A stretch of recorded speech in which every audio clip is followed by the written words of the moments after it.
Meus irmãos, com uma alegria no meu coração, vos saúdo com a paz do Senhor. Alegria estar participando com vocês. Obrigado, pastor Carlos, presidente do Elite, pastor Rogério, está recebendo. O pastor Rogério foi muito amigo do meu saudoso irmão, tinha uma parceria muito boa de sempre estarmos aqui em Mauá, onde meu irmão foi pastor por 10 anos nessa belíssima cidade. Depois que meu irmão faleceu, eu acho que é a segunda ou a terceira vez que eu venho em 5 anos a Mauá. Eu não gosto de vir em Mauá. A gente tinha uma ligação muito forte, muito grande. Toda vez que vem em Mauá, sempre alguém lembra do meu irmão e vem as constantes lembranças.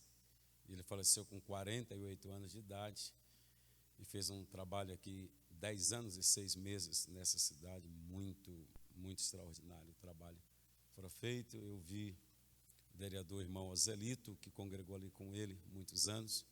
Deus abençoe o irmão Ozelito. Meus irmãos, o texto que eu quero ler com vocês é um texto simples, a segunda epístola de Paulo a Timóteo, capítulo 4. Vou aproveitar que a gente é uma escola de amigos, quero dar umas 2 dicas para vocês que ninguém dão. Isso aqui custa caro, eu paguei R$700 para aprender isso, ensinar para vocês de graça. Vocês vão ver que a minha anotação ainda está no modelo antigo, no papel. Minha anotação está no papel. Pastor, por que anota assim no papel? Tudo aquilo que você anota no celular ou no computador vai para o HD do computador.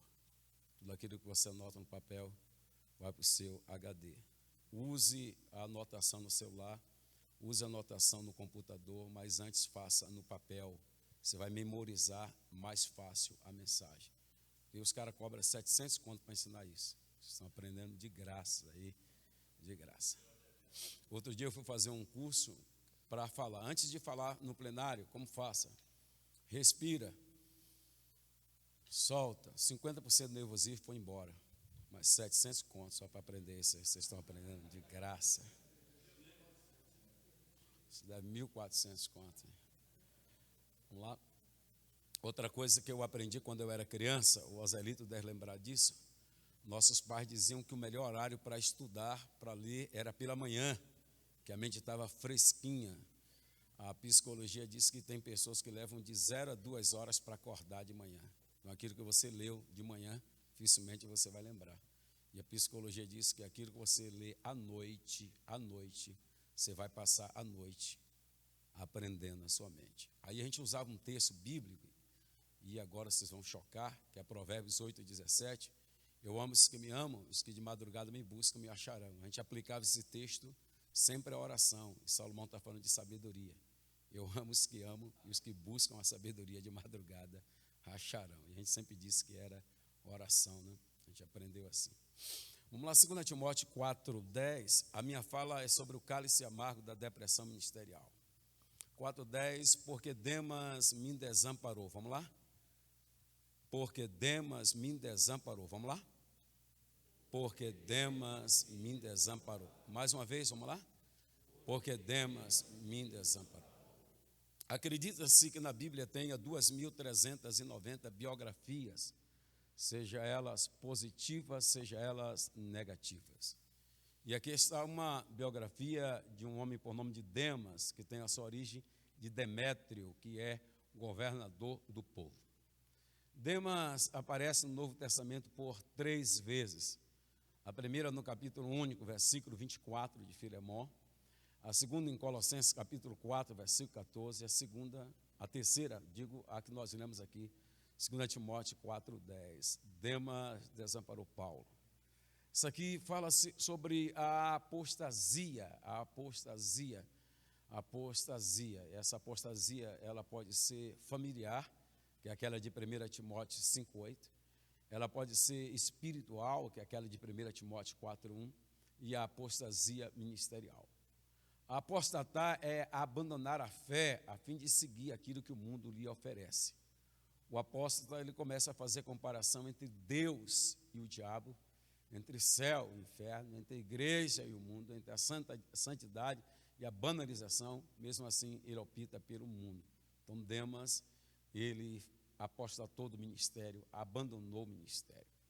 A pandemia, alguns especialistas dizem que ela deu uma acelerada de 10 a 15 anos na vida, e uma das coisas que a pandemia contribuiu foi para a apostasia ministerial. Muita gente, durante esse período de pandemia, abandonou o ministério, outros fecharam a igreja, outros desistiram, retrocederam. E Paulo está vivenciando algo que ele chama de depressão ministerial, o cálice da depressão ministerial. Ele está dizendo: Demas me desamparou, amando o presente século, foi para Tessalônica, Crescente para a Galácia, e Tito foi para a Dalmácia. O que leva Demas a abandonar o ministério? O que leva Demas a abandonar o ministério? Uma das razões que faz com que Demas abandone o ministério é não entender, não compreender, não saber aproveitar as oportunidades. Não saber, não entender, não compreender que a vida é feita de oportunidades. A vida é feita de oportunidades. Nunca esqueça isso. A vida é feita de oportunidades. Os critérios que Deus usa para a oportunidade nós não sabemos. Mas se chegar no céu e eu lembrar, eu vou perguntar a Deus quais os critérios que Ele usa ou usou na terra para a oportunidade. Tem gente que aceita Jesus hoje, amanhã é batizado com o Espírito Santo. Tem gente que leva 20 anos para ser batizado com o Espírito Santo. Tem gente que aceita Jesus hoje, com 6 meses já é diácono, já é presbítero. Tem gente que leva 50 anos para chegar ao ministério. Quais os critérios que Deus usa, eu não sei. Mas o grande cerne da vida, a grande sacada da vida, não é ter oportunidade. A grande sacada da vida é o que você fará quando Deus lhe der as oportunidades. O que você fará quando Deus lhe der as oportunidades. Porque a oportunidade, ela tem cabelo na frente, mas ela é calva atrás. A oportunidade, ela tem cabelo na frente, mas ela é careca atrás. A oportunidade, ela tem cabelo na frente, mas ela é calva atrás. Ou você pega, ou ela passa. Ou você pega, ou ela passa. Ou você pega, ou ela passa. É melhor estar preparado e não ter as oportunidades do que ter as oportunidades e não estar preparado. É melhor estar preparado e não ter as oportunidades do que ter as oportunidades e não estar preparado. Já viu no ambiente que a gente vive, a maioria de nós vivemos um ambiente pentecostal. As pessoas colocam a culpabilidade no diabo. E boa parte das infrações que cometemos, a culpa não é do diabo coisíssima nenhuma. Por exemplo, a santa irmã, ela sabe que tem a oportunidade para louvar, para cantar. Ela deveria sair de casa, se preparar, olhar o playback, estudar, verificar. Aí chega no culto, ela não faz nada disso, o pastor dá a oportunidade. Ela disse para o sonoplasta, é o 1, o camarada coloca o 1, ela diz, não é o 2, não é o 3. Aí não acerta o número, diz, irmão, vamos orar que o diabo está com raiva. A pergunta que eu faço, o que é que o diabo fez com isso? Nada, o diabo não fez nada. Vocês já observaram, tem obreiro que fica despreparado no culto, você dá a oportunidade para ele dar uma saudação, ele começa a folhear a Bíblia. Irmão, eu ia ler um texto aqui, mas o diabo mexeu aqui. O diabo não mexe na Bíblia de ninguém, Satanás não mexe na Bíblia de ninguém. É melhor estar preparado e não ter a oportunidade do que ter a oportunidade e não estar preparado. Quando eu era bem mais jovem, eu sempre ia para o culto assim, sempre fui para o culto dessa maneira, sempre fui para o culto assim, uma mão marcada no versículo, e aí a jovaiada tudo tinha raiva de mim, porque quando o pastor, às vezes o pregador não ia, o pastor estava sem mensagem, Nerido, tem mensagem? Tenho mensagem. Eu ia pregar e eles ficavam lá tudo distraído, o pastor dava, ele não estava preparado, aí não pregava nada, o pastor só me chamava. O pastor tem panelinha na igreja, o pastor só dá oportunidade para o Nerido. Não é. É que eu sempre saía de casa e lia um texto bíblico, porque é melhor estar preparado e não ter oportunidade do que ter a oportunidade e não estar preparado. Quem era Demas? O texto vai dizer em Filemão, capítulo 1, o único, versículo 24, que Demas ele era cooperador de Paulo. Quem em sã consciência não queria ser cooperador de Paulo? Quem em sã consciência não queria ser cooperador de Paulo? Quem, em sã consciência, não queria ser cooperador do saudoso pastor Josias, pai do pastor Carlos? Quem, em sã consciência, não queria ser cooperador do pastor Cícero Canuto de Lima? Quem, em sã consciência, não quer ser cooperador do pastor Zé Wellington Bezerra da Costa? Quem, em sã consciência?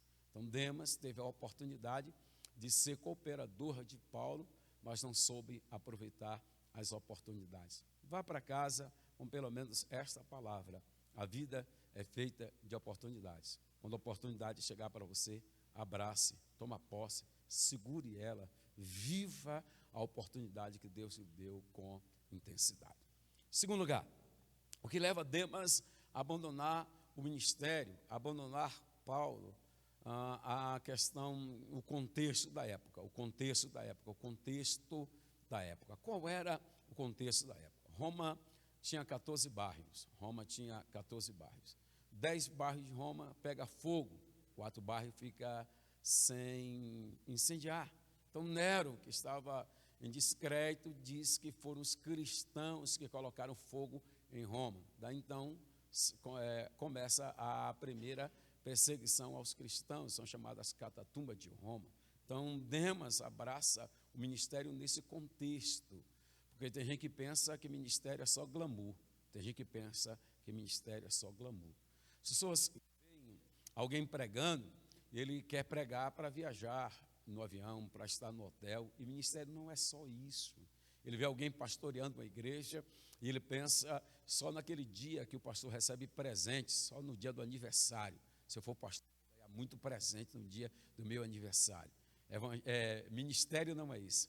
Ministério tem dor, ministério tem renúncia, ministério tem prova, ministério tem lágrimas, ministério tem questionamentos. Por quê? E você às vezes fica sem a resposta de Deus naquele momento. Então o contexto da época era um contexto de sofrimento. Mas existem pessoas que não querem isso, existem pessoas que querem apenas crescer, ser grande. Há 2 textos bíblicos que eu quero ler com vocês. O primeiro está no Evangelho de Marcos, o capítulo 9, se vocês podem ler comigo. Evangelho de Marcos, capítulo 9. Nós vamos ler uma preocupação que os discípulos tinham, que essa preocupação não é nova. Quando a gente vê isso hoje, a gente fica achando que é algo novo. Nada é novo, tudo é velho.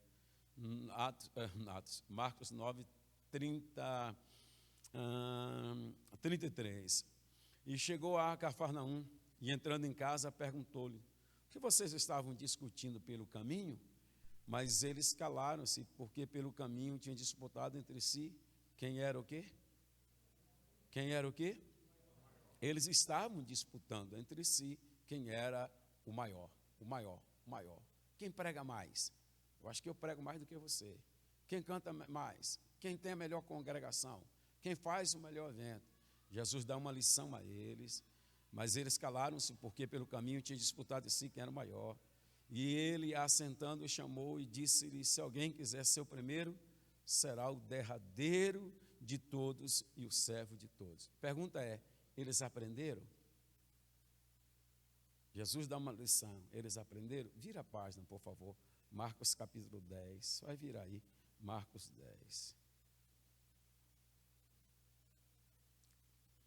Versículo 35, e aproximou-se dele Tiago e João, filho de Zebedeu, dizendo: mestre, queremos que nos faça o que pedirmos. E ele disse: o que vocês querem que eu vos faça?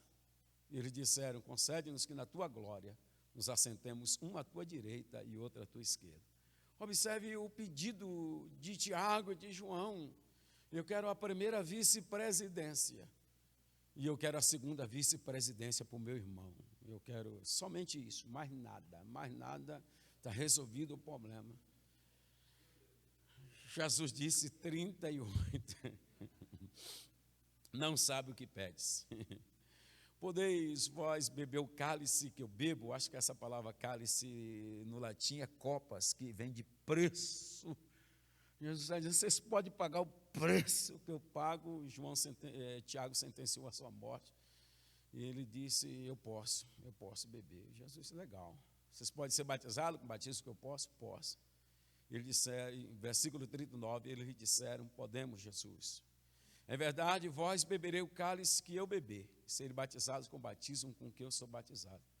Mas ao assentar-se à minha direita ou à minha esquerda, não me pertence a mim concedê-lo.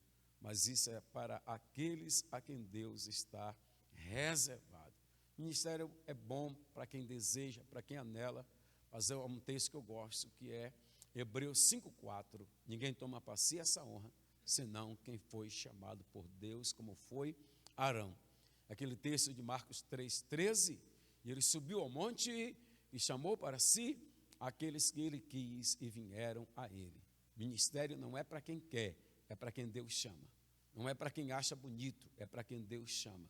Não é para quem acha legal, é para quem Deus chama, para quem Deus escolheu. Porque ministério tem dor, ministério tem prova, ministério tem luta. Por exemplo, existem pessoas que pensam que ministério é igual aquele hino que a gente canta, agora é só vitória, agora é só vitória. A luta acabou e a prova foi embora. Isso vai ser só no céu. Aqui na terra você tem uma promessa que Jesus lhe fez. Jesus lhe fez uma promessa.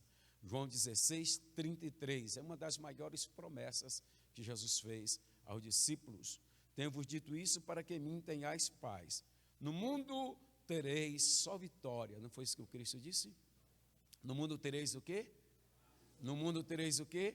Aflições, aflições. Como eu tenho na psicopedagogia, eles dizem que é a dislália, que eu tenho uma língua presa, mas essa palavra aflição eu vou tentar falar aqui, eu evito o máximo para falar por causa da dislália, que eu tenho uma língua presa, mas é duas palavras aqui no grego para aflição. Uma é tríplice e outra é cacopatel, cacopatel. Guarde isso aqui que eu vou traduzir para você o que é que Jesus lhe prometeu. O que é que Jesus lhe prometeu. No mundo tereis aflições. Uma das traduções é: no mundo alguns sofrerão com enfermidades. No mundo alguns sofrerão com enfermidade. Eu conheço santos homens de Deus, santas mulheres de Deus, pessoas muito mais crentes do que eu, muito mais dedicados do que eu, e sofrem com enfermidades no corpo. Por que sofre com enfermidade? Porque Jesus fez essa promessa. No mundo você vai receber essa promessa, você vai ter a aflição. Toma posse da promessa, porque Jesus prometeu que você ia sofrer isso, você ia ter a aflição. A segunda tradução é: no mundo alguns terão dificuldades financeiras. No mundo alguns terão dificuldades financeiras. Eu conheço gente que ora muito mais do que eu, que jejuma muito mais do que eu, que consagra muito mais do que eu e você, mas passam privações financeiras, porque Jesus fez essa promessa e a promessa é para ele.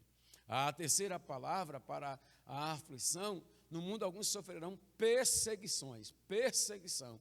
Tem gente que não faz nada para ninguém, vive a vida tranquilazinha e sempre tem alguém para perturbar, sempre tem alguém para tirar a paz. É uma promessa que Jesus lhe fez, foi uma promessa que Jesus lhe fez. Toma posse da promessa que Jesus lhe fez, foi essa a promessa.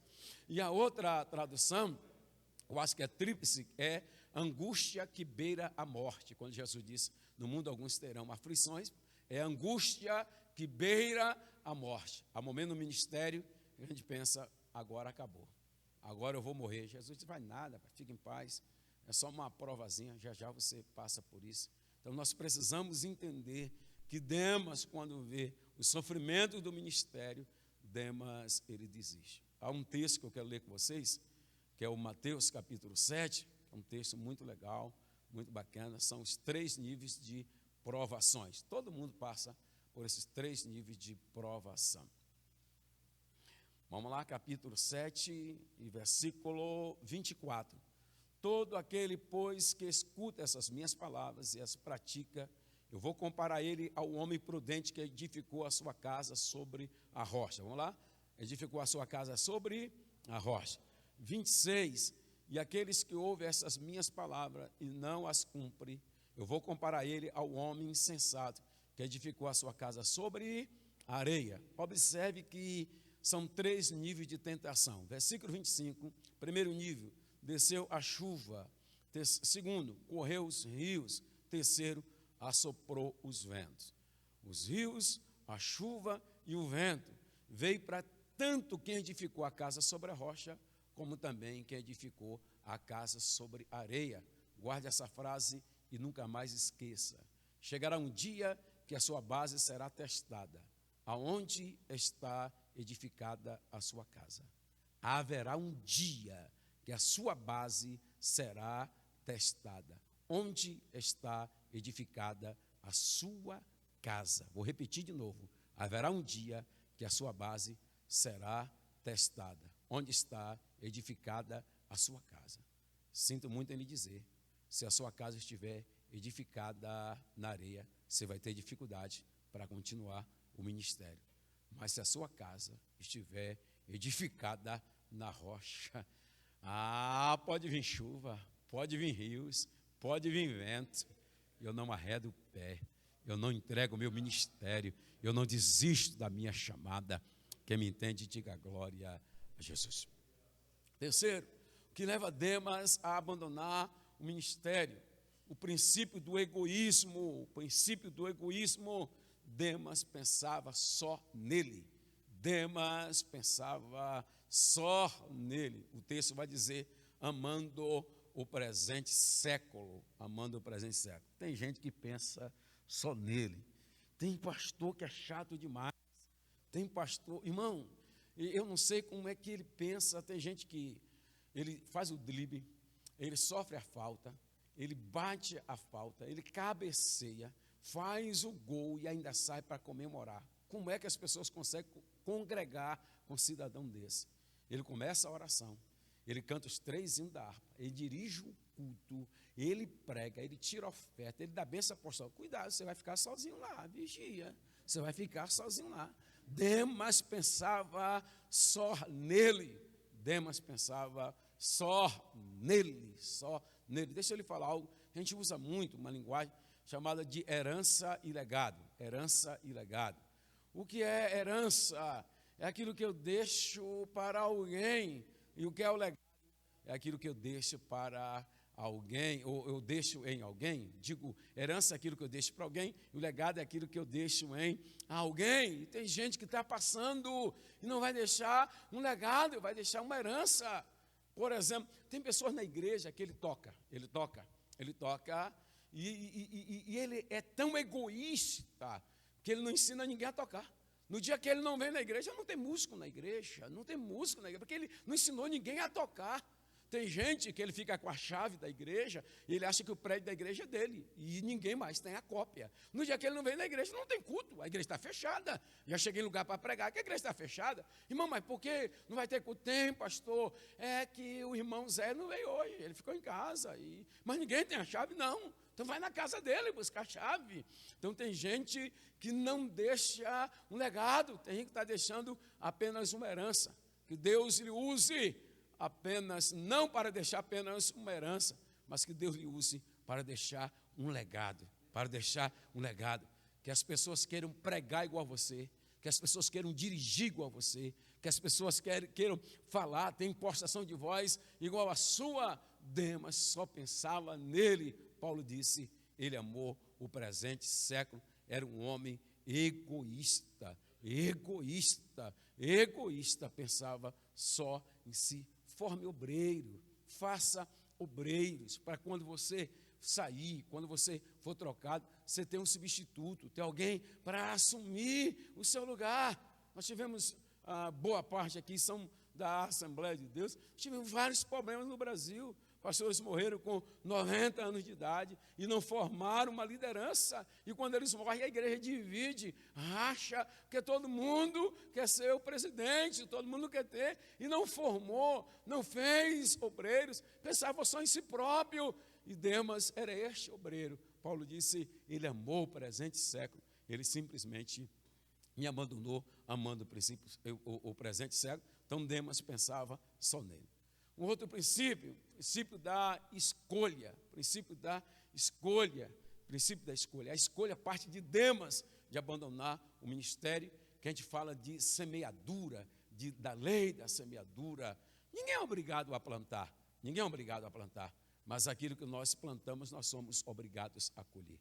Um jovem obreiro interpelou-me no início da pandemia, pastor, como nós vamos viver no período da pandemia? A palavra que eu disse para ele, eu quero dizer para vocês esta tarde. Eu disse para ele, quem sabe o que andou semeando, não precisa ter medo da colheita. Quem sabe o que andou semeando, não precisa ter medo da colheita. Porque primeiro, A lei da semeadura é justa. Ela é justa. Ela é justa. Vamos lá? A lei da semeadura, ela é justa. Ninguém planta abacaxi para colher melão. Quem planta abacaxi vai colher abacaxi. Cuidado com os abacaxi que você anda plantando, viu? Por exemplo, quem planta feijão não colhe arroz. Quem planta feijão, colhe feijão. Quem planta morango não colhe já. Quem planta morango, colhe morango.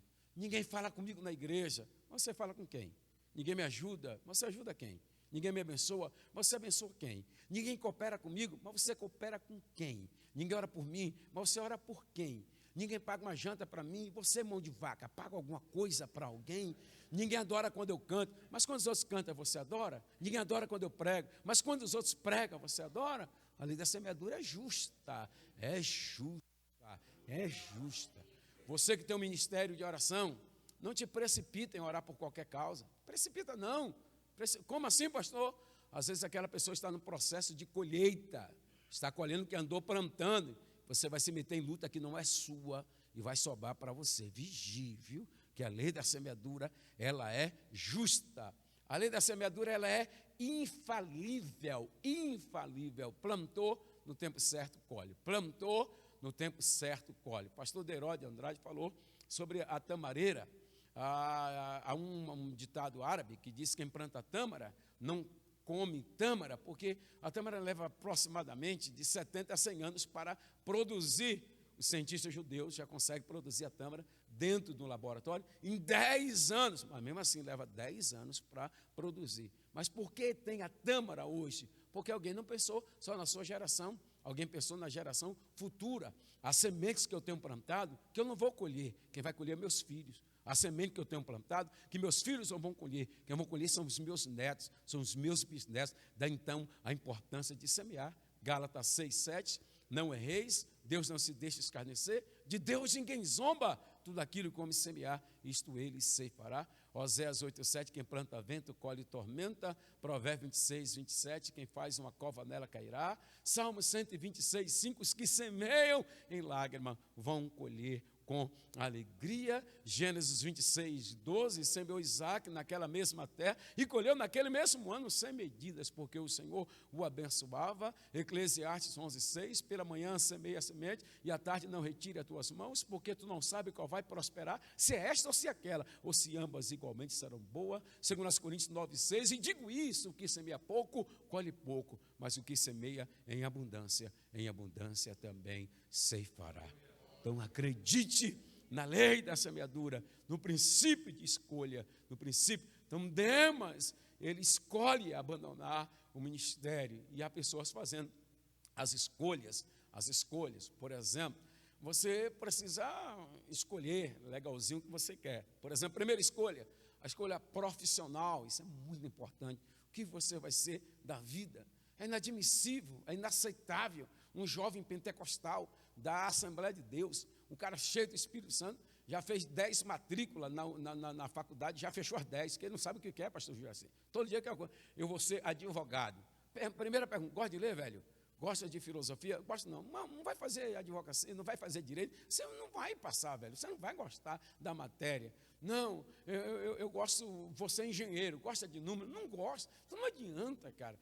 Você é médico, é nerd, gosta de estudar, eu fico o dia todo no celular, Papai tem dinheiro para pagar? Não tem, então vai para a Bolívia, então vai lá para o Paraguai estudar, velho, você não vai conseguir. Então você precisa fazer escolha profissional, o que você quer na sua vida. É igual na igreja, tem gente que não sabe o que quer. Um dia o cara, você acorda, você vai ser o quê? Você itinerante. Ele nem sabe o que é itinerante, mas ele ouviu alguém falando, ser itinerante, que essa palavra não tem na Bíblia, tá? É evangelista, tá bom, gente? É evangelista, tá bom? É evangelista. Mas eles falam isso, usam esses termos. Eu sou itinerante, não existe isso na Bíblia, não. Não existe na Bíblia itinerante. Existe evangelista, não esquece isso, tá? Você sair por aí falando, alguém corrigir, vai corrigir e você vai passar vergonha porque quer, que aprendeu essa tarde, que não existe na Bíblia, existe evangelista. Então, cara, hoje eu vou ser evangelista. Não, amanhã eu vou ser pastor. Não, você cantor. Não, eu vou ser músico. Ele não sabe o que quer. A Bíblia diz que cada um fique na vocação em que foi chamado. Fica na tua, meu irmão. Cada um no seu quadrado. Vigia aí. Vai fazer a tua em nome de Jesus. E o camarada quer fazer tudo. tudo, quer cantar, quer pregar, quer orar, quer profetizar, quer revelar, quer ver anjo, quer ver arcanjo, você não vai fazer nada, não vai dar conta de fazer nada. Fica na vocação em que Deus lhe chamou. A escolha emocional aos jovens, ensine os jovens na sua igreja, a escolha emocional, quem vai ser esposa, com quem ele vai casar. Se ele casar errado, a probabilidade desse ministério dele dar errado é muito grande. Outro dia tinha um menino lá na igreja, ele chegou com uma moça, quando ele entrou, disse: Jesus, guarde, Pai, guarda. E eu fiquei o culto todo vendo o comportamento dela e dele. Aí terminou o culto, ele disse: pastorzão, ó a bênção. Eu fiquei quieto. Sentiu firmeza, eu quieto. Só não vai falar nada, pastor? Ele disse: se eu falar, eu vou lhe entristecer.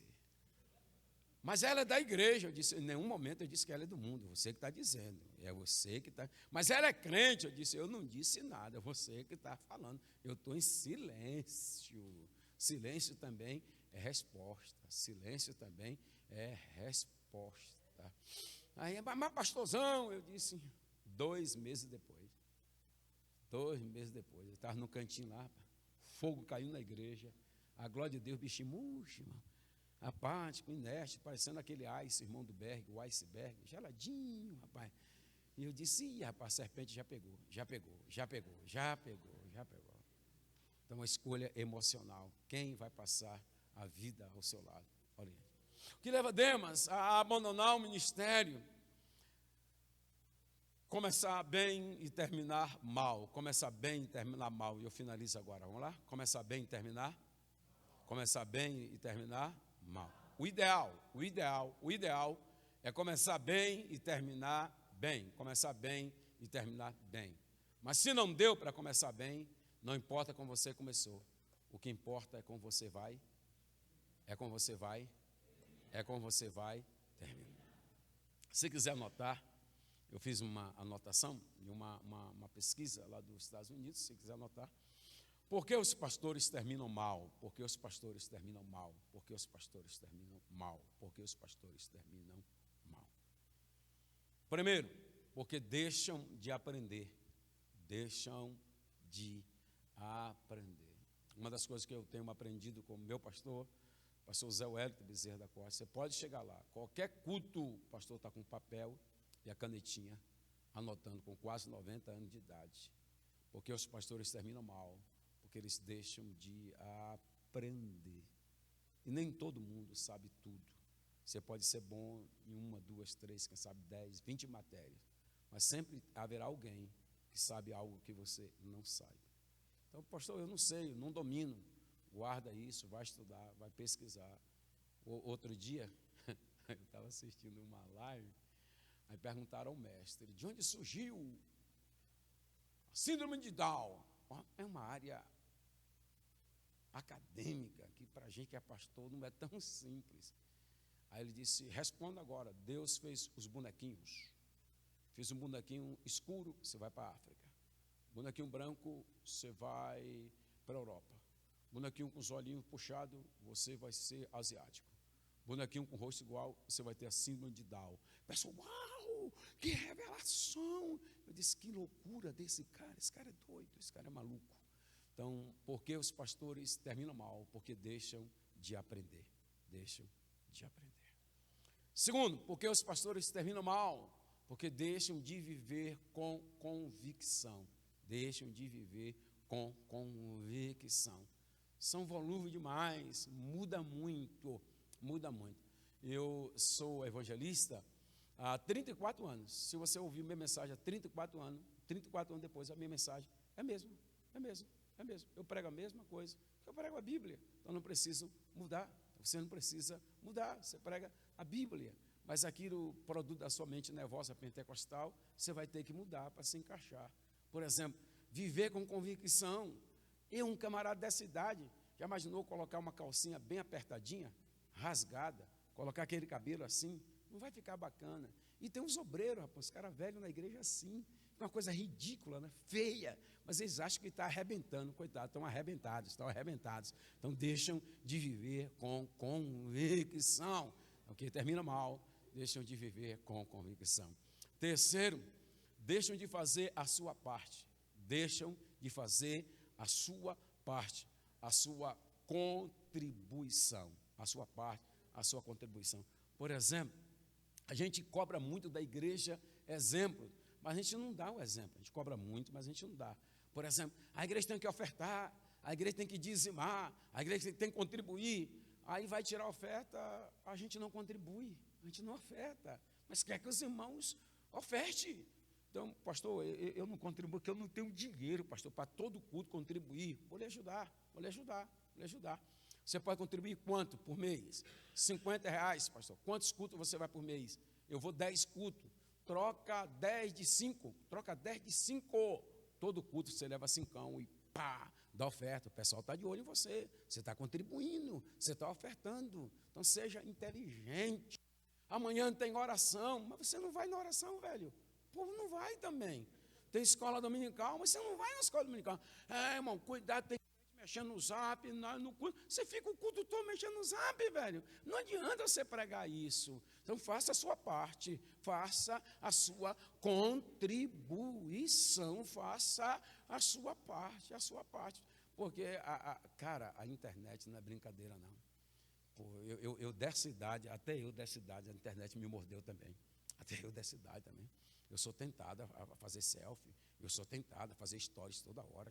Irmão, é uma luta miserável, uma luta abençoada. Então você tem que tomar cuidado. Por exemplo, o meu devocional estava sendo atrapalhado pela internet. Eu acordava, pastor Juraci, aí ligava o Wi-Fi ou o 3G, chegava tanta mensagem, que eu ia responder, quando pensava, não tinha mais devocional. Aí eu aprendi, eu acordo, antes de lavar o rosto, antes de fazer qualquer coisa, já jogo no chão. Jogo no chão. Ali eu fico.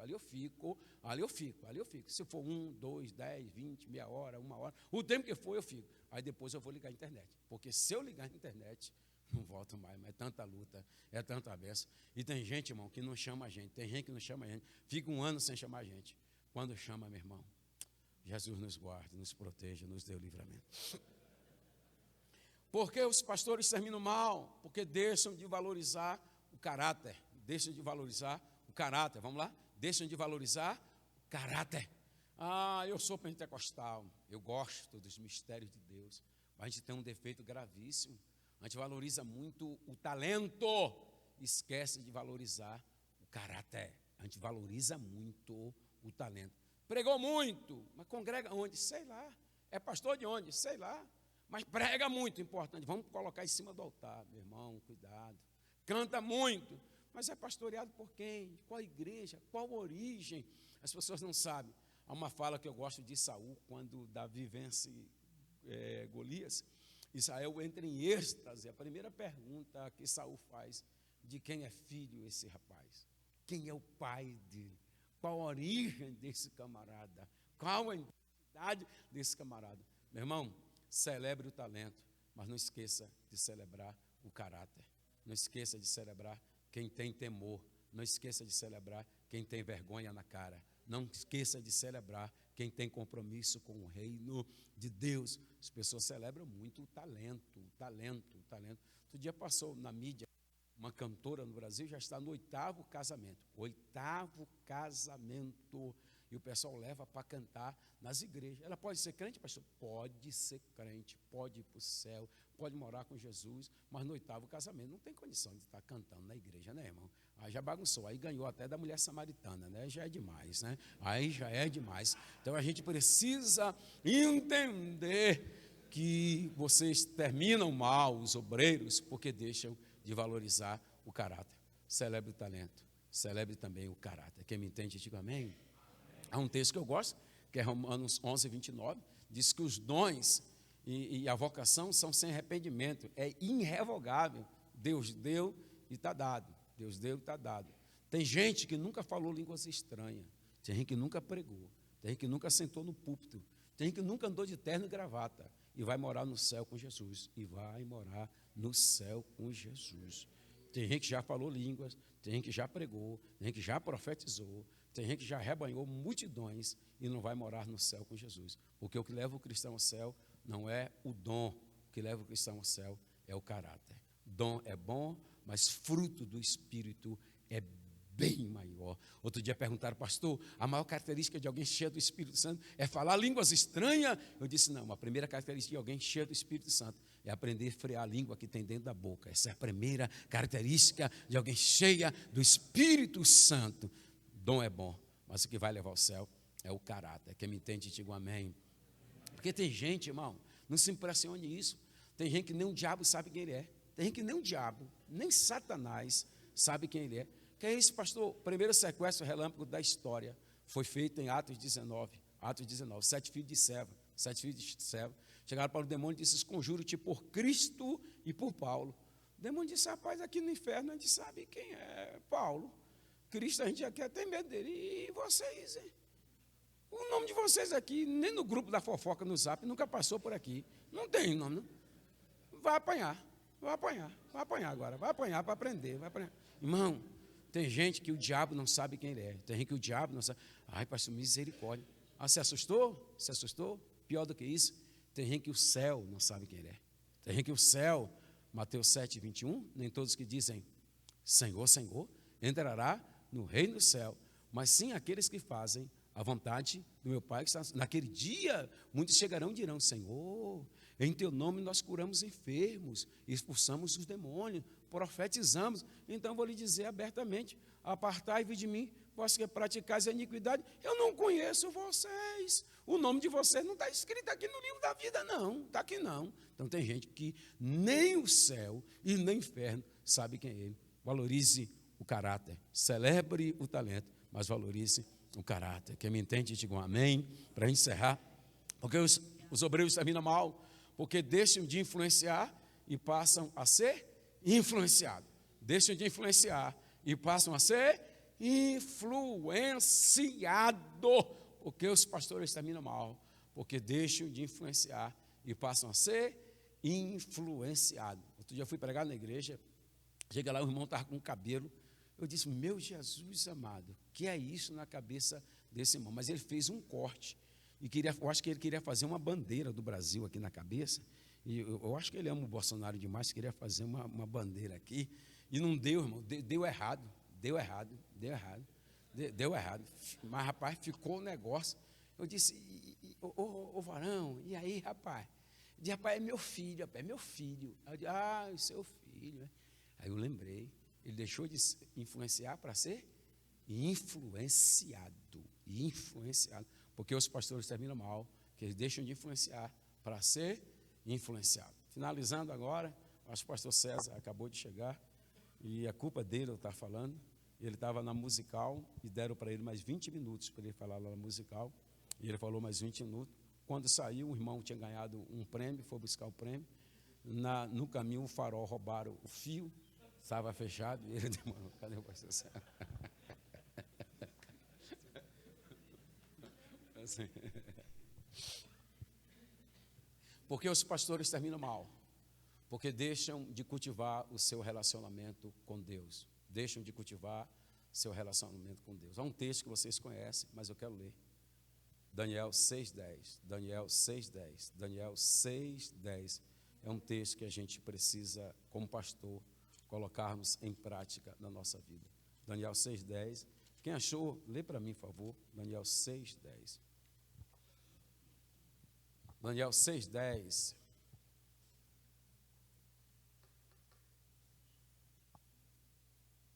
Daniel 6,10. Quem achou, lê aí para nós. Vereador de Barueri, lê para mim, velho. Ih, rapaz. Bora, outro. Passa para o outro vereador.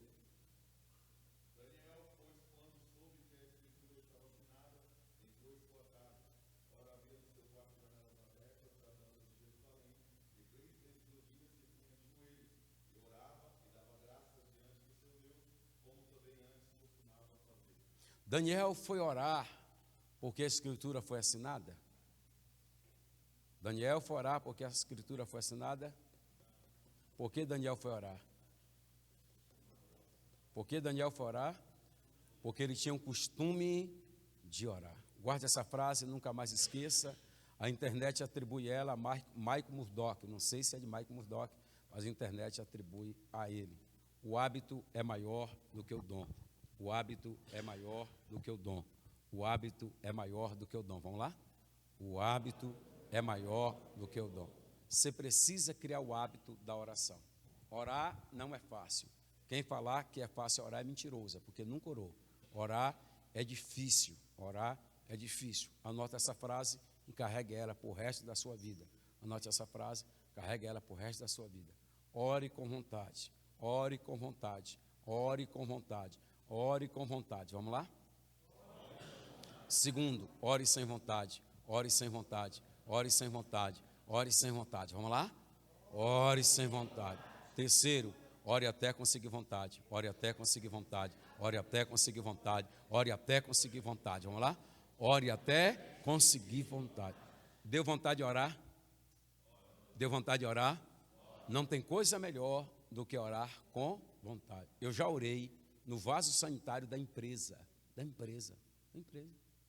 Trabalhando na máquina, desceu uma glória de Deus tão grande na minha vida. Disse: Senhor, eu vou falar com o Senhor 3 minutos. Aonde eu vou orar aqui, rapaz? E no banheiro. Entrei no banheiro, não tinha lugar nenhum para ajoelhar. Eu disse: vai aqui em cima do vaso mesmo. Ajoelhei e orei ao Senhor 3 minutos. O peão da empresa gritava: irmão, está passando mal. O irmão está passando mal. Eu estava bem demais, rapaz. Estava bem demais.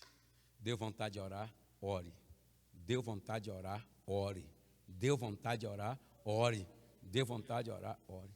Pastor, eu não tenho vontade de orar, não. Ore assim também.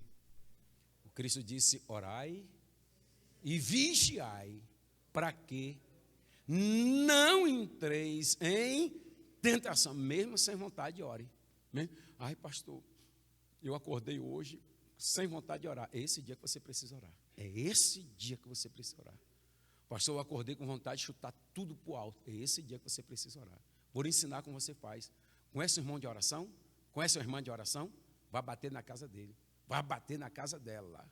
Porque quando você chega na casa de um crente de oração, a primeira coisa que ele faz: faça uma oração, irmão. Você não quer orar, mas já é obrigado a orar.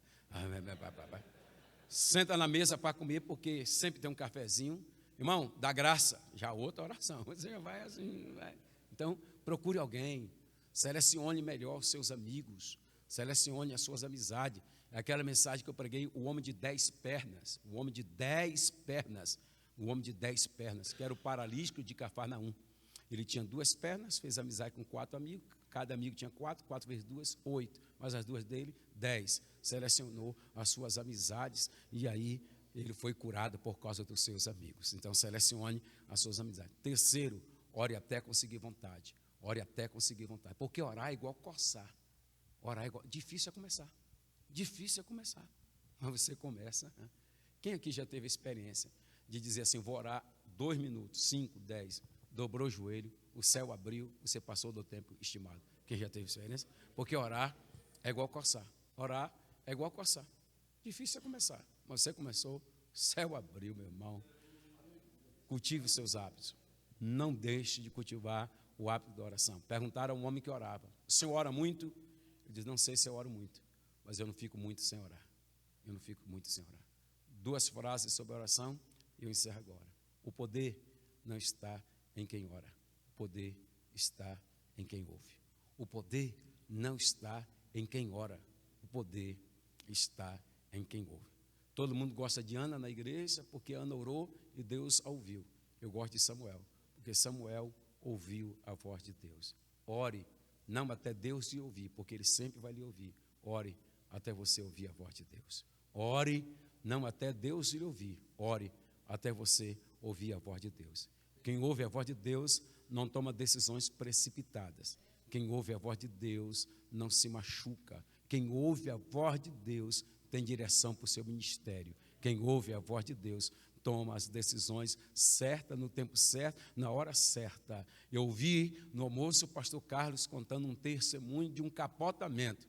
Eu só lembro, pastor, eu fui co-pastor aqui no Parque São Rafael. Aí o pastor me mandou junto com a junta de obreiros para trocar um dirigente. Ele tinha 17 filhos. 17 filhos. Quando nós chegamos lá para tirar ele, ele disse: eu só saio daqui morto. Aí tinha 17 meninos, cada um com um pedaço de pau. E se tirar papai, morre. Se tirar papai, morre. Na época não tinha celular, orelhão. Liguei para o presidente, pastor José dos Santos. Muita gente aqui conheceu, porque tinha muita igreja. O pastor disse: falou que só sai como? só sai morto, então vem embora, que ele só vai sair morto. Foi ele que falou. Chegou no culto terça-feira, o pastor disse, irmãos, tem uma causa para trocar numa congregação, mas o pastor disse, só sai morto. A igreja pode orar? A igreja orou. 15 dias depois, nós estávamos pegando a alça do caixão. Mais perto quero estar. Lembra